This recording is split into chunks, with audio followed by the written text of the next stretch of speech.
បាទសួស្តីពុកម៉ែបងប្អូនថ្ងៃនេះដែរខ្ញុំចង់ចែករំលែកពី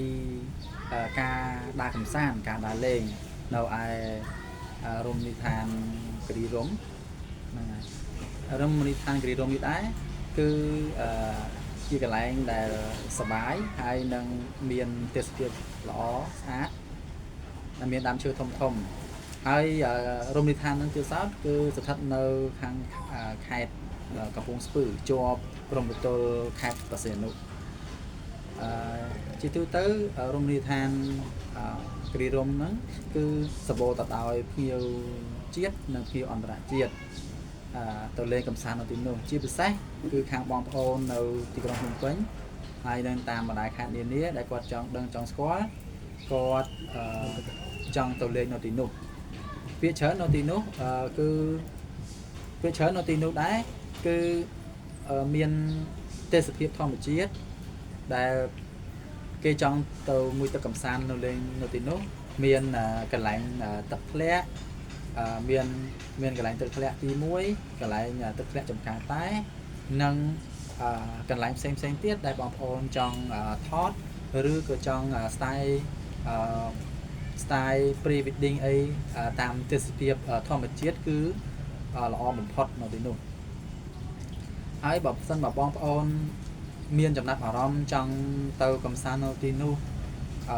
បានពេញមួយថ្ងៃបងប្អូនចាប់ផ្ដើមពេលព្រឹកព្រលឹម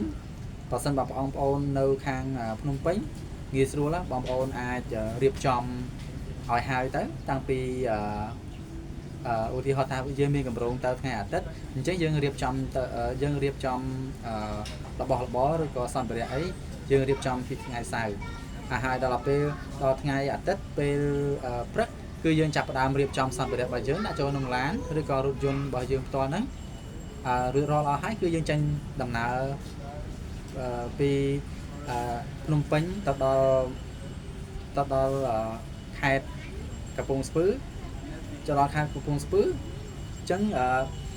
រមណីយដ្ឋានគិរីរម្យហ្នឹងគឺស្ថិតនៅក្នុងខេត្តកំពង់ស្ពឺតែតែពីជាប់ព្រំប្រទល់បរសៀននុ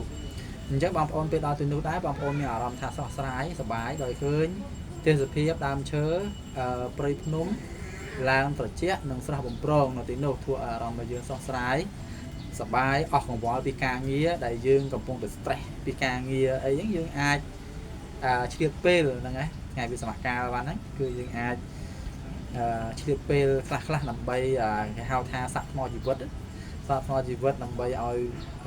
កុំឲ្យវាធុញថប់នៅក្នុងទឹកប្រមល់ក្នុងអារម្មណ៍អញ្ចឹងអានេះគឺជាចំណីសុខភាពមួយចំណីចក្ខុមួយដែលធ្វើឲ្យយើងនឹងបំបត្តិអារម្មណ៍តានតឹងពីការងារហើយទីនោះទិសោតគឺគេមានកន្លែងកញ្ចោះនិងគេមានកន្លែងកំងអាហារកំងមានដូចជាម្ហូបជាច្រើនមុខដែលបងប្អូនចង់កំងពិសាអីពួកបងប្អូនអាចកំងបានតាមតម្រូវការនិងមានអីផ្សេងទៀតដែលនៅលើហ្នឹងគឺគេមានលក់ស្រាប់អញ្ចឹងបងប្អូនមិនបាច់បារម្ភថានៅលើហ្នឹងគឺអត់មានលក់អីញ៉ាំទេមិនបាច់ចាំបារម្ភទេពួកអីនៅលើភ្នំហ្នឹងគឺគេ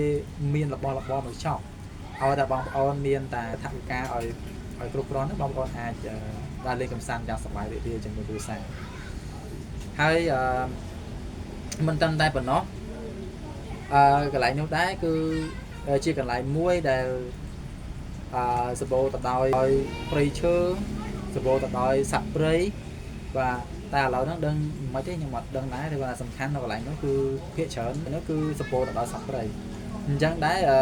វីដេអូរបស់ខ្ញុំចង់ចែករំលែកមានតែប៉ុណ្្នឹងទេបងប្អូនអញ្ចឹងបងប្អូនអាចយកកំណត់ខ្ញុំឬក៏យោបល់របស់ខ្ញុំអាចទៅពិចារណាហើយក៏ចង់ទៅដើរកម្សាន្តអីបងប្អូនអាចរៀបចំតាមកំណត់របស់ខ្ញុំក៏បានដែរបងប្អូនអញ្ចឹងវីដេអូខ្ញុំមានតែប៉ុណ្្នឹងដែរបងប្អូនសូមអរគុណសូមជម្រាបលា